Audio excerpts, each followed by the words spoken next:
You are standing at the door of a truth that few will ever knock on. Fewer still will open it, and almost none will walk through it. This is not a message for the masses.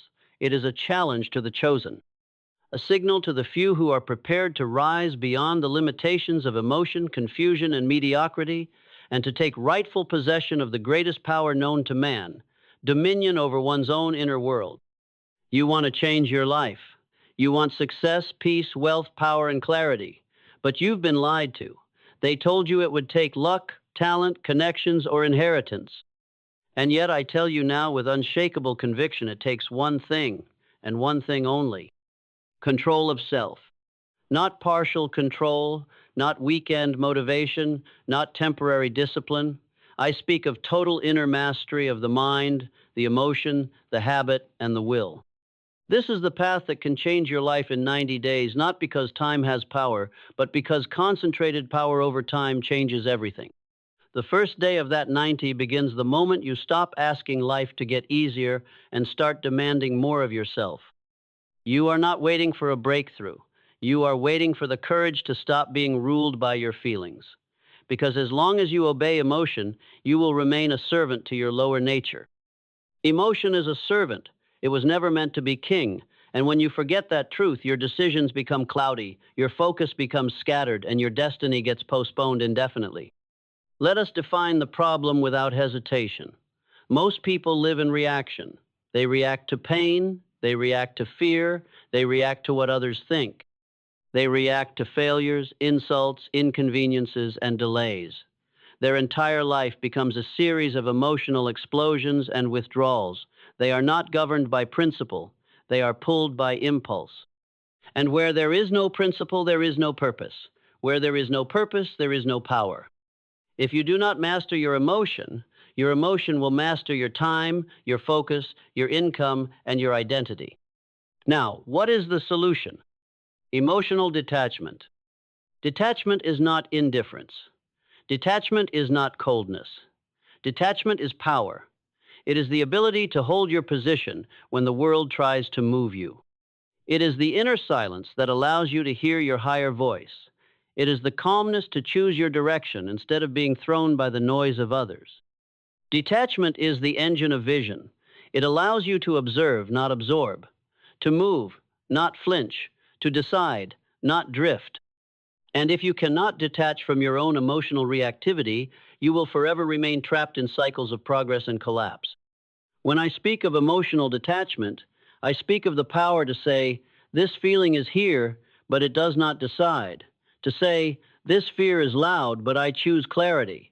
To say, this insult is real, but my focus is more valuable. Now, let us move to the foundation that makes detachment possible. Mental discipline. Discipline is the cornerstone of the superior life. It is the internal structure that holds every great achievement upright. Without discipline, your motivation will betray you. Your clarity will fade. Your intentions will collapse under the weight of distraction. Discipline is not punishment. Discipline is order. It is the architecture of destiny. If you cannot wake yourself at the hour you choose, if you cannot focus your mind on the task at hand, if you cannot silence the voice of procrastination with decisive movement, then success will forever remain an idea, a dream without direction. Discipline is not about intensity, it is about consistency. You do not need to be extreme, you must be unbreakable. A man who disciplines his mind for 90 days with absolute seriousness, without apology or retreat, will accomplish more than 10 years of scattered effort. And how does this discipline begin? It begins with your definiteness of purpose. You must decide, not vaguely, not someday, not I want to be successful. Decide exactly what you are building. You cannot discipline what you do not define. A foggy goal creates a foggy mind, and a foggy mind will sabotage every effort, every dollar, and every opportunity that crosses your path. The man who succeeds is not necessarily the most intelligent nor the most gifted. He is simply the one who has burned the bridges to indecision. He has declared this is the mission, and then he disciplines every thought, habit, and association to align with that mission. Definiteness of purpose is not a slogan. It is a decision made in silence that echoes through every action. It is what makes emotional detachment meaningful. For when you know where you are going, you will not flinch at the obstacles. You will not dance to the emotions of the crowd. You will march calmly, clearly, and constantly toward the aim. Now let us reach even deeper into the invisible power source behind all transformation. Autosuggestion. You are a walking echo of your repeated thoughts. You are not your environment. You are not your past. You are not your emotion.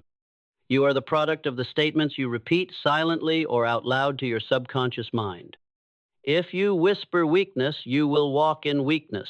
If you repeat confusion, you will move in chaos. If you replay trauma, you will reenact trauma. But if you install order, you will move in authority.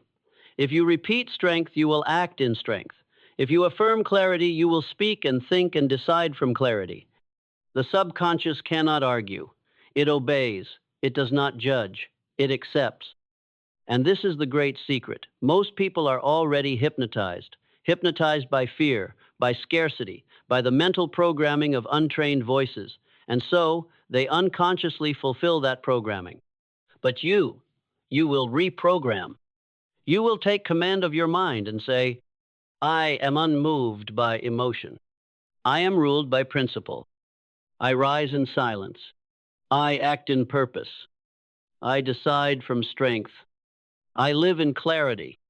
I master my day. I master my destiny. These are not affirmations. These are installations. Each repetition builds structure within you, mental steel, that the world cannot bend. Now, let us speak of the most essential law of all. Thought comes first. You cannot change your results until you change your thoughts. Not someday, not theoretically, immediately. Every emotion you feel is born of thought. Every action you take is born of thought. Every outcome you receive is born of thought. You cannot solve a life problem without solving the mind that created it. If you allow emotions to govern your actions, you forfeit your power.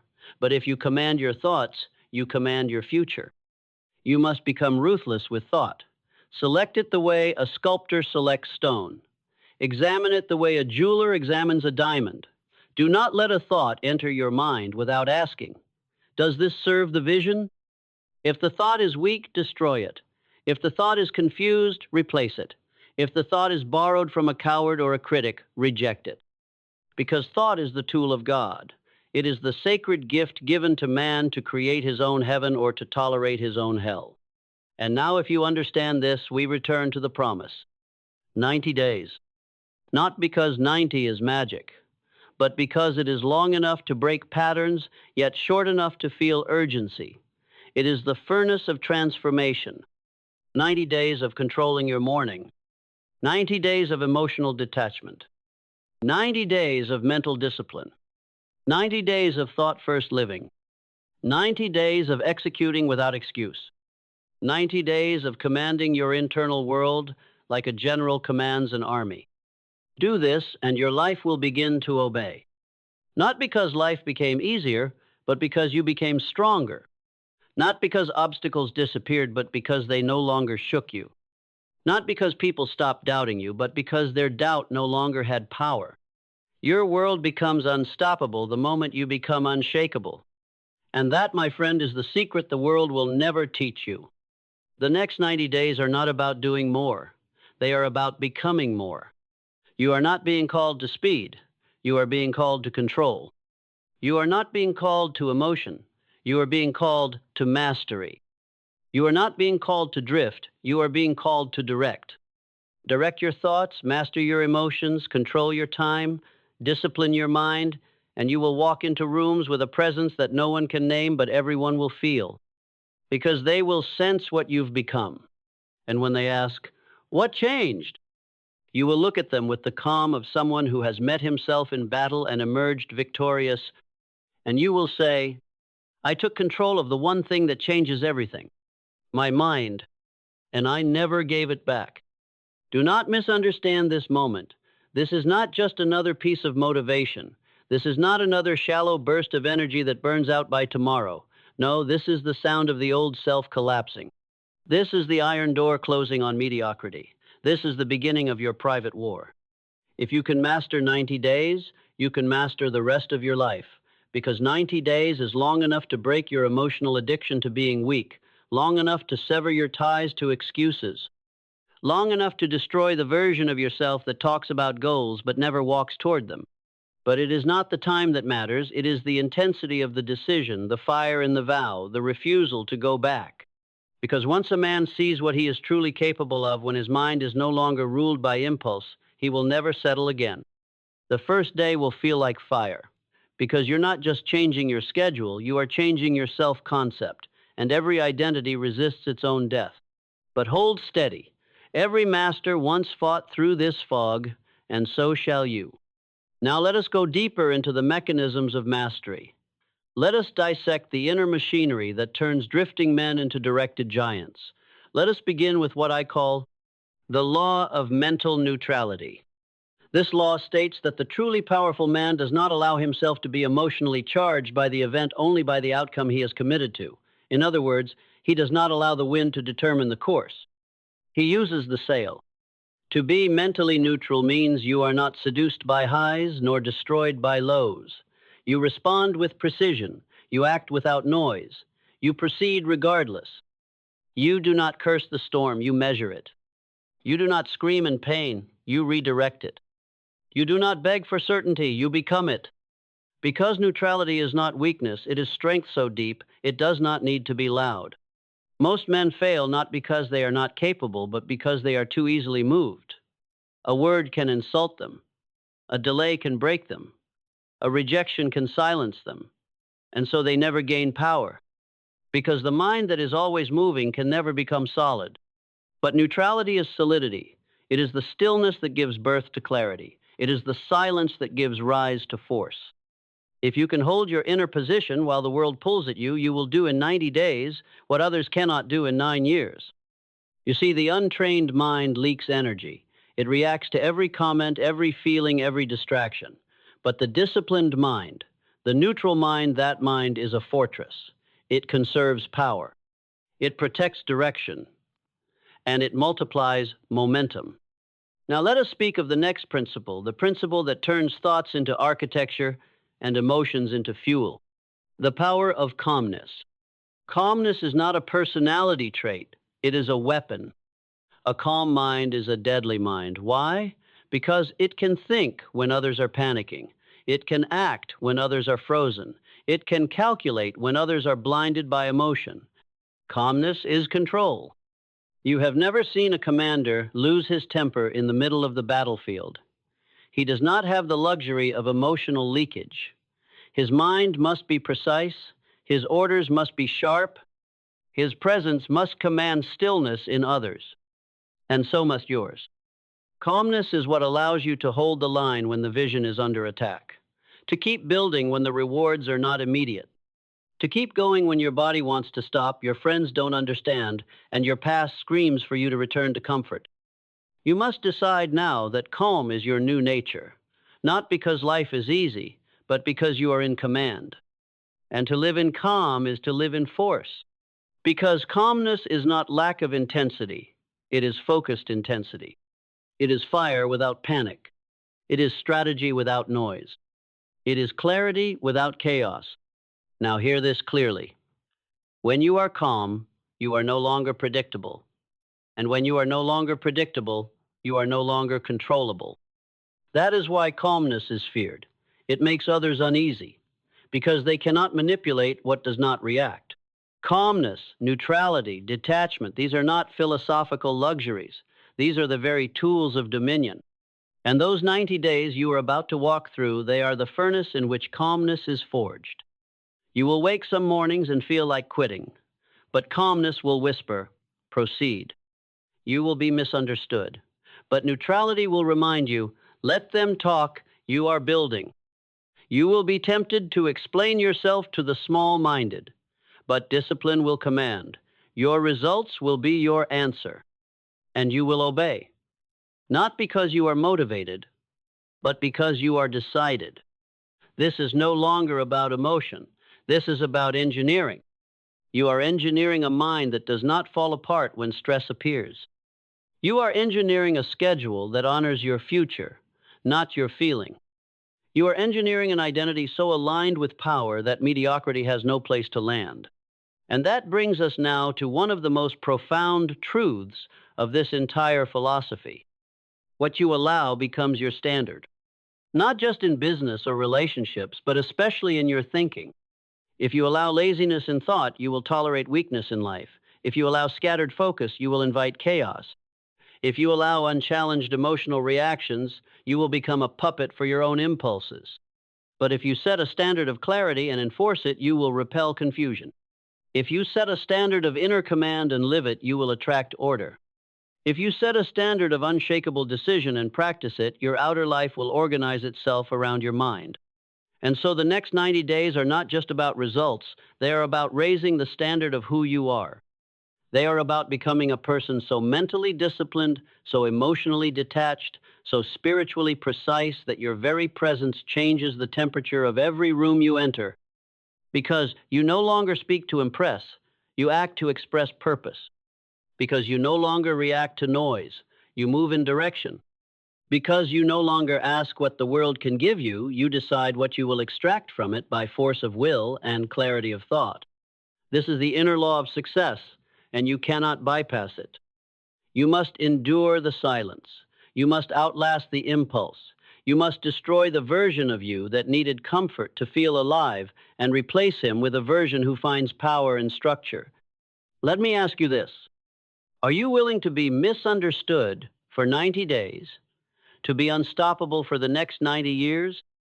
Are you willing to say no 900 times to say yes to the life most only dream of? Are you willing to wake up before the world, to create a world that no one else could build? Because if you are, then you are already among the few. And if you remain, you will become the master of your fate. You will become the man others try to copy but cannot duplicate. Because what you're building is not cosmetic, it is foundational. And no storm can shake a foundation that was born in clarity, silence, discipline, and fire. The mind is a muscle, but most men leave it untrained, undisciplined, untested. They protect it from resistance. They shield it from friction. They feed it pleasure, but never force it to push beyond the walls of emotion.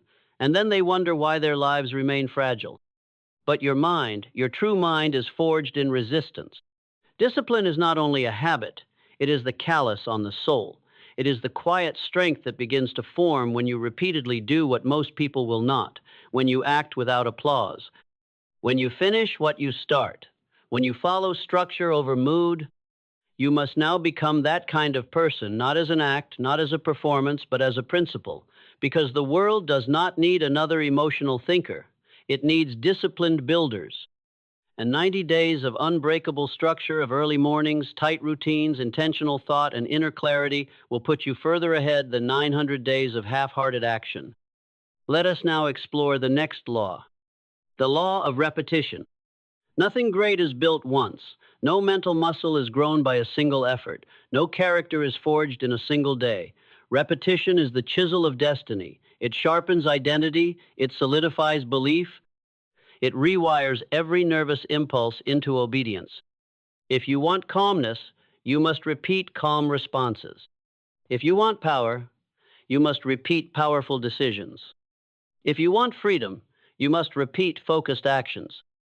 This is why autosuggestion works, not because it's magic, but because what is repeated becomes installed. Do not seek variety, seek victory. Repeat the plan until you become it. Repetition is the way the subconscious mind is programmed. It is not what you believe once, it is what you allow yourself to believe over and over that becomes law.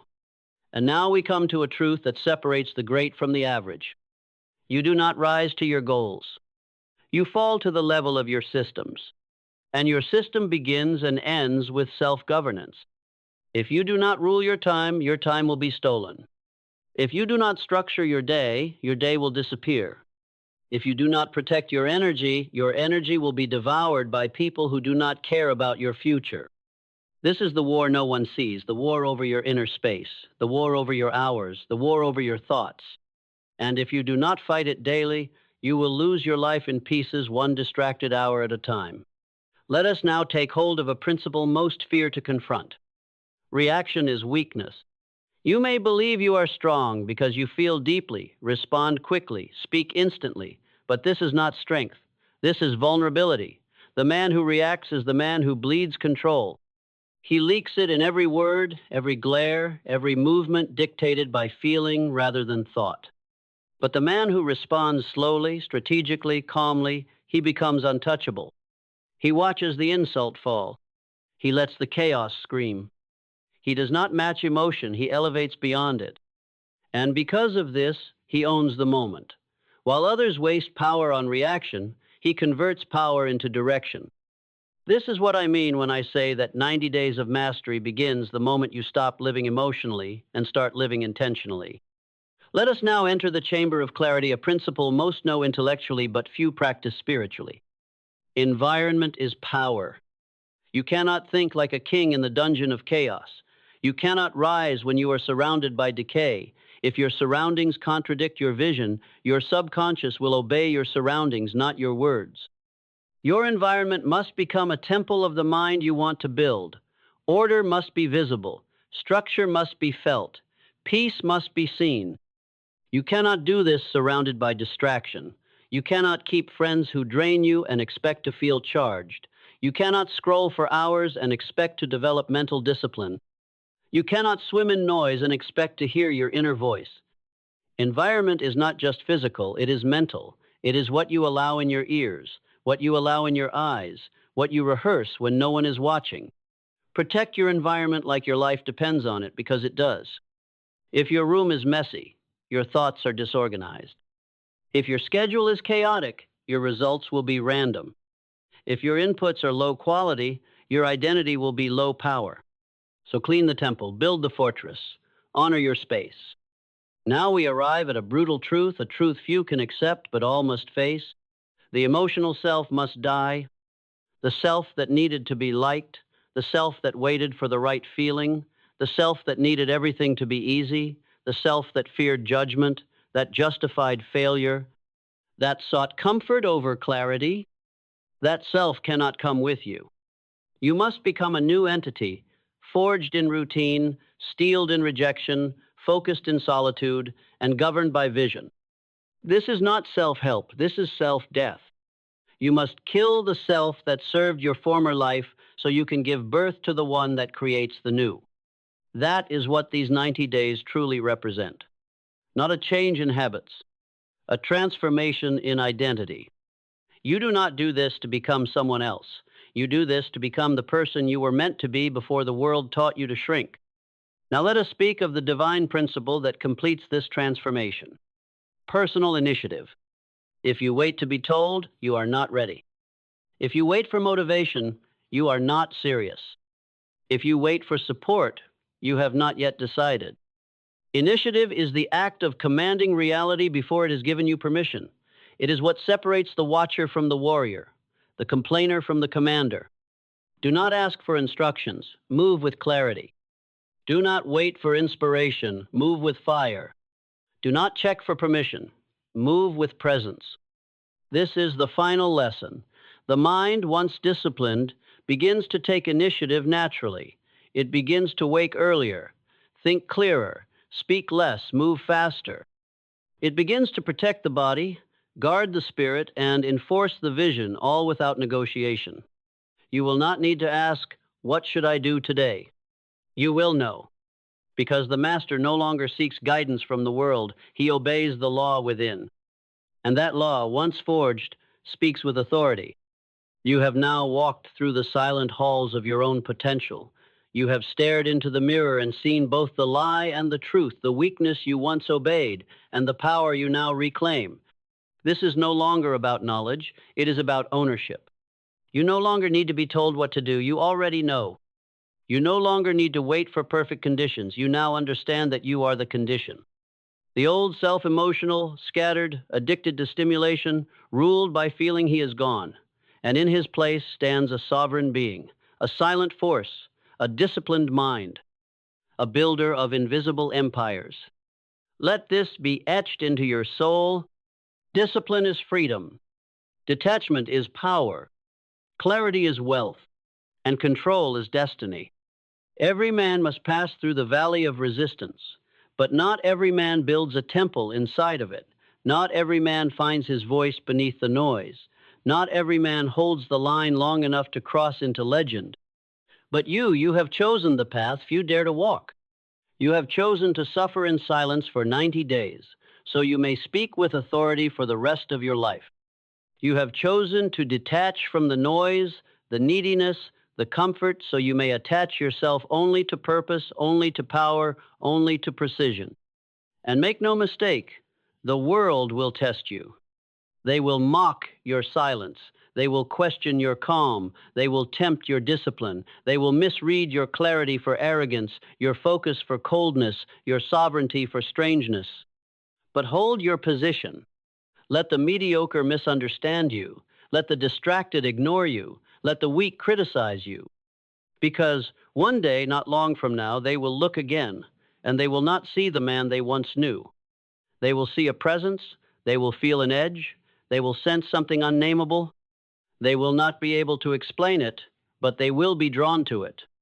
Because the one who no longer needs anything attracts everything. The one who moves from decision, not reaction, from silence, not noise, from mission, not emotion, that one becomes inevitable. And so I give you this last command. Do not turn back, not after 30 days, not after 60, not after 89. You walk the full 90. Because what you are building is not a result, it is a reputation with yourself. And once you gain that trust, once you prove to your own soul that you can be counted on, the universe opens. Doors you never saw appear, people you never met arrive, strengths you never used awaken. You realize the truth that the rich, the powerful, the disciplined have always known. The outer world is your mirror, but the inner world is your master. And when the inner world is governed with precision, the outer world submits in time. So go now. Wake at the hour no one sees. Think the thoughts no one dares. Reject the noise no one questions. Move in silence while others talk. Act in purpose while others panic. Hold your mind steady while others break. And in 90 days, not because of time, but because of power, you will no longer recognize the man who began this journey. You will have changed your habits. You will have changed your identity. You will have changed your frequency. You will have changed your future. You will have changed your life forever. And when they ask you what happened, how you became so clear, so calm, so precise, so unshakable, you will not need to explain. You will only smile and say, I stopped being ruled. I started being sovereign. I took control of my mind, and I never gave it back. There comes a time in every man's life when he must look into the mirror and declare war not on the world, but on the version of himself that has kept him small. The version that delays. The version that doubts. The version that obeys feelings more than vision, and comfort more than character. This version must die not tomorrow, not someday, but now. For as long as it lives, it will sabotage every step you take toward greatness, and until it is buried, the strong version of you cannot rise. Do not confuse existence with life. Millions exist in comfort, but they are not alive. They move, but they do not command. They breathe, but they do not build. They work, but they do not create. They age, but they do not ascend. And the reason is simple. They are ruled by the weaker man within. He is agreeable. He is always tired. He avoids conflict. He seeks validation. He fears solitude, and he calls that a life. But you, if you are to succeed, must do what most men never do. You must identify this weak version of yourself, and you must kill it, ruthlessly, repeatedly, without apology. For the man who tolerates weakness within will always bow to the world without, and poverty, mediocrity, and regret are but symptoms of a mind that has refused to conquer itself. Let us begin with the great truth. All lasting success begins in the inner world, not in talent, not in resources, not in luck, but in mastery of the self. The mind is the soil from which every result grows. The weak man tries to change his results without changing his roots, and so his efforts collapse. But the master, the one who has studied his mind as a scientist, studies the laws of nature he builds from the inside out. The foundation of power is emotional detachment, the ability to feel without obeying, to observe without reacting, to remain still in a world addicted to movement. The moment you learn to separate your actions from your emotions, you begin to control your future. The weak man moves because he feels. The strong man feels, but moves only when he decides. Emotional reactivity is the leash by which average men are led. He is excited, so he speaks. He is hurt, so he quits. He is afraid, so he waits. His feelings determine his fate, but greatness demands that you reverse the order. Decide first, feel later, commit first, negotiate never. Do not misunderstand. Emotion is not the enemy. Undisciplined emotion is. Emotion, when mastered, becomes intuition. But emotion, when it rules, becomes chaos. The man who has not mastered his emotional state is like a king who cannot control his own army. Eventually, he will be overthrown. Now consider this. If you knew your emotions were being used against you, would you not take back control? The advertisers, the politicians, the critics, they all feed on your reactivity. They win by keeping you distracted, outraged, or ashamed. But the moment you become emotionally neutral, calm, clear, and unmoved, you become untouchable. This is not theory. This is law. Master your emotion and you master your momentum. Master your momentum and you master your life. From this foundation, we move to the second pillar, mental discipline. Discipline is not punishment. It is precision. It is the deliberate cutting away of everything that does not serve your mission. It is the mind sword, sharp, silent, decisive. The weak man wakes up and follows his feelings. He checks his phone before he checks his priorities. He reacts before he plans. He moves, not with intention, but with habit. And those habits are usually inherited, not chosen. But the disciplined man rises like a general preparing for war. He commands his day before the world has a chance to. He does not leave his future to chance. He engineers it. He writes his code. He sets his rituals. He respects time, not as a clock, but as currency. Every second spent is an investment or a tax. And here's the principle. If your mind is undisciplined, your life will be disorganized. Chaos outside is always a reflection of confusion inside. Discipline is a declaration. I no longer accept what is easy. I only accept what is aligned. It means saying no when everyone else says yes. It means training when no one is watching. It means doing what is necessary, especially when it is inconvenient. The man who builds discipline within becomes immune to the storms of the world. He is no longer motivated, he is mandated. He no longer needs permission, he gives himself orders. The third principle follows naturally, the definiteness of purpose. Without a central aim, a man becomes a servant to every distraction. He tries everything and masters nothing. He chases opportunities like leaves in the wind and wonders why nothing sticks. But purpose makes a man magnetic. It sharpens his yes and his no. It repels what is irrelevant and attracts what is essential. Purpose is not something you wait to feel. It is something you decide to live. It is not a luxury. It is a law. Ask yourself, do I know why I rise each day? Do I know what war I'm fighting? Do I know what version of myself I'm building? If the answer is vague, then your results will be as well. The mind craves clarity. Without it, it will invent 1,000 urgent things to do, none of which matter. But when you declare your purpose clearly, loudly, unapologetically, the fog lifts. Time bends. The world begins to respond differently to a man who knows exactly what he's here to do. Purpose is the fire. Discipline is the fuel. Detachment is the wind that carries the flame without letting it burn you. And now the fourth cornerstone, autosuggestion and inner speech. You do not rise above your inner dialogue. The man who tells himself, I'm not ready, never is. The one who repeats, I'm tired, remains so. The one who rehearses fear creates it. But the master speaks to himself with authority. His words are law. He does not beg for belief, he commands it. He does not wait for confidence, he installs it. Autosuggestion is the process of planting the seeds of power in your subconscious. It is not magic, it is mechanics. Whatever you repeat to yourself with emotion becomes the blueprint of your being. Your mind is always listening.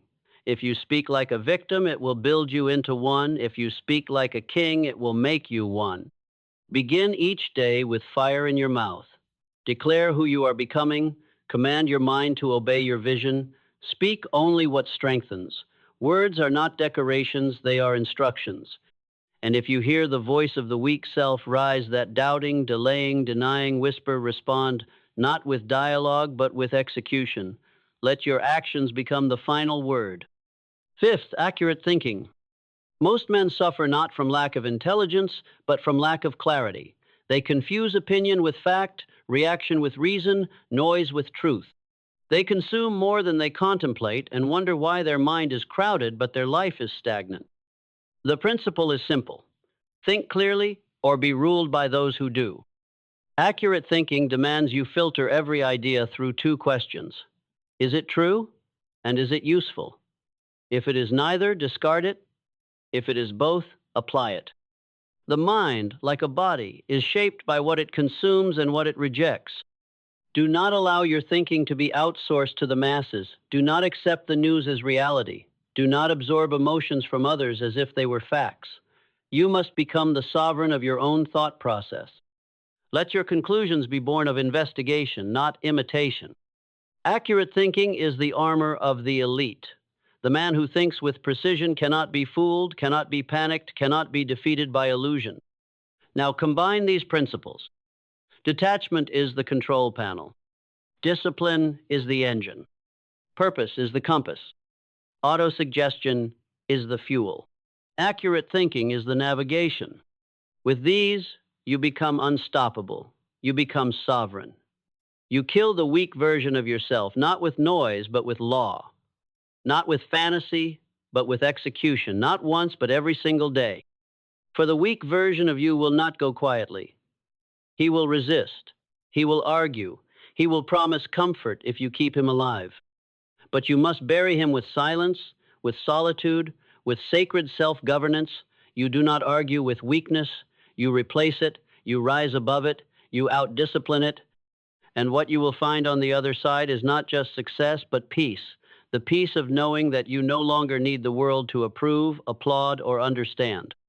For you have built something no one can steal, an inner world governed by clarity, character, and conviction. The war within is the only war that matters.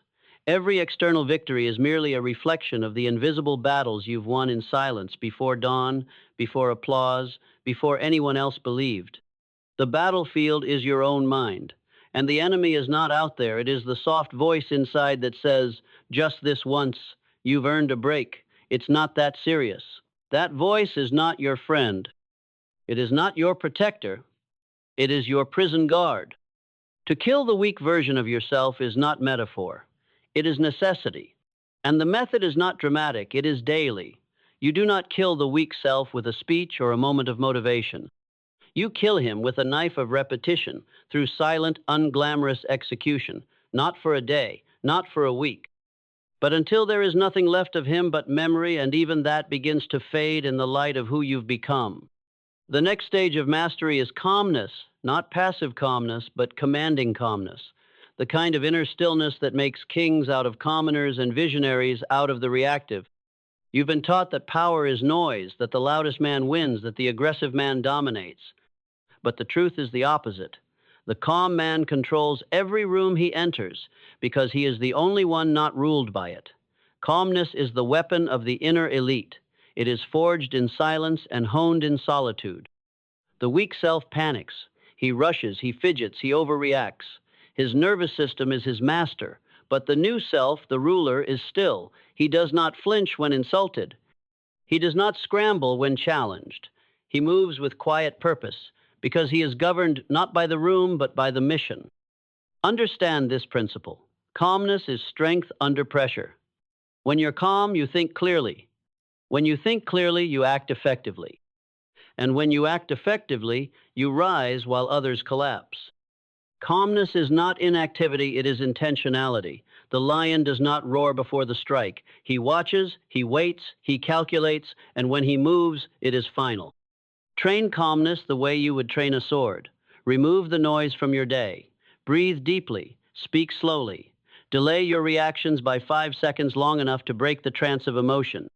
Think before you move, and when you move, make it decisive. If you learn to stay calm when others lose their heads, you will own the world they were too emotional to control. All defeat begins with a thought. All victory begins the same. The man who loses allows his first thought to become his guide. The man who wins questions it, refines it, reshapes it until it aligns with law. Do not trust your first thoughts. Trust the ones you forged in fire. Thought is the architect of destiny. If you allow every untrained thought to dictate your day, you are not living, you are drifting. But the man who places thought before action, principle before motion, purpose before emotion, that man builds a kingdom within himself that cannot be conquered from without. Before you act, ask, is this thought aligned with the version of me I'm becoming? Does it serve my empire or my excuses? The undisciplined mind is full of commentary. The disciplined mind is full of command. Now we descend into the furnace, the place where men either melt or become steel. Emotional detachment is not coldness, it is clarity. It is the ability to feel and yet not flinch, to suffer and still stay strategic, to be wounded and still remain dangerous. Most men are emotional slaves. They are happy only if praised, disciplined only if motivated, loyal only if loved. But the sovereign man, the one who has killed the weak self, does not require emotion to move. He requires law. He lives by internal structure, not external validation. Here is the cause and effect law. If you live by emotion, you live in reaction. But if you live by principle, you live in power. Detachment means you no longer need circumstances to obey your mood. You are not cheerful because life is easy. You are cheerful because your discipline is strong. You are not consistent because conditions are perfect. You are consistent because your character demands it. Detach from outcome, detach from opinion, detach from the need to be seen, attach only to your inner oath. Your results will come not because you chased them emotionally, but because you outlasted everyone else who did. The highest form of power is self-governance. You become judge, jury, and executor of your own life. You no longer consult with weakness before acting. You no longer negotiate with laziness. You no longer wait for approval. You rise and execute by decree. To govern the self is to live by laws that you write in silence and enforce with consistency. Your rituals are not trends, they are sacred. Your standards are not preferences, they are pillars. Your boundaries are not suggestions, they are borders. Every morning the weak self rises with you. He whispers comfort. He seduces with delay. But you outgovern him with routine. You dominate him with pattern. You suffocate him with the repetition of power. He cannot survive long under the relentless pressure of execution. So build your rituals. Guard your morning, frame your thoughts, prime your mind with vision, move your body with intensity, feed your brain with truth, and then go to war. Not with others, but with the version of you that used to settle for less. There is no throne without sacrifice. The man who rises must kill something daily, and most days it will be his own comfort. You will not become who you are meant to be by seeking what feels good. You will become it by burning what feels easy. The weak version of you is addicted to comfort. He rationalizes, he waits, he avoids the hard things. But success is only found in the fire. The gym when you are tired, the silence when you want noise.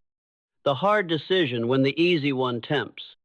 You must get used to walking toward discomfort, not because you love pain, but because you love what it makes of you. If you want a life that others admire, you must build habits that others avoid. It is in those hidden hours, those small private acts of self-conquest that your empire is built.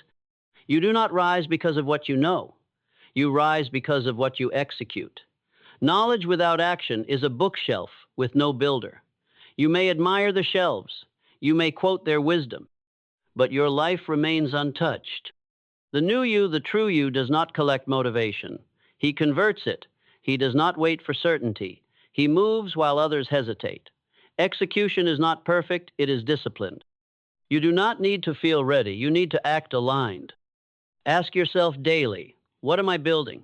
What am I allowing? What am I avoiding? And what would the strongest version of me do right now? Then do it whether or not you feel like it. The weak version wants results. The strong version values repetition. Every decision you make either feeds the new you or funds the old. One of them is always dying. Choose who eats today. Let me now speak to the king within you, the one who has been silent, watching, waiting for the day you finally stop serving fear and start ruling with law. He is not soft, he does not bargain, he does not apologize for his standards. He is focused, he is disciplined, he is calm, he is dangerous in silence. And his throne is not built by chance, it is built by mastery over self. You were not born to obey the weak version. You were born to kill him and rise as the man no one believed you could become, not even you. From this moment on, act as if you are that man already. Speak with that fire. Move with that certainty. Choose with that clarity. Let the world adjust. There comes a sacred moment in a man's evolution when he must stop preparing and start executing, when he must step over the corpse of the version he used to be and walk into the kingdom of the man he was born to become. That moment is now, not after the next book, not after the next excuse, not after the next motivational swell. Now, because time is not your friend, it is your measure. And it has already begun to ask, "What have you done with the breath I gave you?" If you're still waiting for a sign, understand this: you are not ready because you haven't decided to be. The weak version of you is not a habit. He is a decision you keep making. And you must decide now to put an end to him, not with noise, not with drama, but with law. The throne of greatness has no seat for two. Either the weak version rules you or you rule him. But both cannot live. Kill him, or he will keep you comfortable while your potential rots behind you. Let me now give you the final laws, the royal laws that, if obeyed, will end the rule of weakness permanently and establish dominion over the inner kingdom. Before a man becomes wealthy in the world, he must become wealthy in identity. The man who seeks riches without character becomes a slave to money. The man who builds character first becomes the master of wealth, because his thinking cannot be corrupted by gain. Do not chase outcomes. Chase the version of yourself that creates outcomes. Stop asking, "How do I get more money?" Start asking, "How do I become the man who commands it?" Character before compensation, discipline before dividends, purpose before profit. The weak man asks for reward. The strong man becomes the kind of person who cannot be denied one. True power does not announce itself. It does not need to. The weak self brags, boasts, begs for validation. He is loud because he knows he is fragile. But the ruler, the disciplined inner monarch, is silent. His presence is a decree. His habits are his reputation. His energy precedes his introduction. Your rise must be private before it is public. Do not post what you have not yet proven. Let your improvement be so undeniable that those who knew the old you must introduce themselves again. Not out of arrogance, but because you've changed so thoroughly, so quietly, that they no longer recognize who you've become. Say nothing. Build everything. Success is not emotional, it is structural. The weak version of you is offended easily, discouraged quickly, addicted to how he feels. He needs the world to be smooth for him to stay consistent. But your new self must rise with standards so high that your feelings become irrelevant. You train because it's what rulers do, not because you feel like it. You read because knowledge is your weapon, not because you're in the mood. You say no to distractions, not because they're wrong, but because they are beneath your law. The man with high standards and low emotion is invincible. He is unmoved by noise. He is undeterred by failure. He doesn't chase feelings, he creates structure and lets emotion fall in line. The weak man says, "I don't feel like it." The strong man says, "I don't require myself to." There is a fire in every man. In the weak, it burns recklessly. It lashes out. It consumes him. But in the sovereign, it is caged, directed, transformed into force, precision, energy. The fire is still there, but now it serves. Your rage must not be suppressed. It must be repurposed. Let your anger at who you've been become energy for who you are becoming. Let your pain become pressure. Let your darkness become discipline. You are not a victim of emotion. You are the conductor of it. Fury is not the problem, unconscious fury is. Harness your inner fire and it will move mountains. Let it move you. The world lies to you about balance. The greats were not balanced, they were obsessed. Obsessed with mastery, obsessed with mission, obsessed with becoming what no one thought possible. And it is that obsession that killed their weaker selves and built the lives we admire. Your obsession must be sacred, focused, targeted, and daily. Let your purpose consume you. Let it dictate your choices. Let it be the reason you say no to everything that weakens you. Do not fear being misunderstood. Most of the world lives in distraction. They will not understand discipline. Let them stay confused. You stay focused. This is the final law, and it is the sword by which all the others are enforced. Daily execution, not intention, not reflection, not good ideas. Execution, every day, especially the days you don't want to, especially the days your emotions rise up to protest. Weakness dies under the weight of consistency.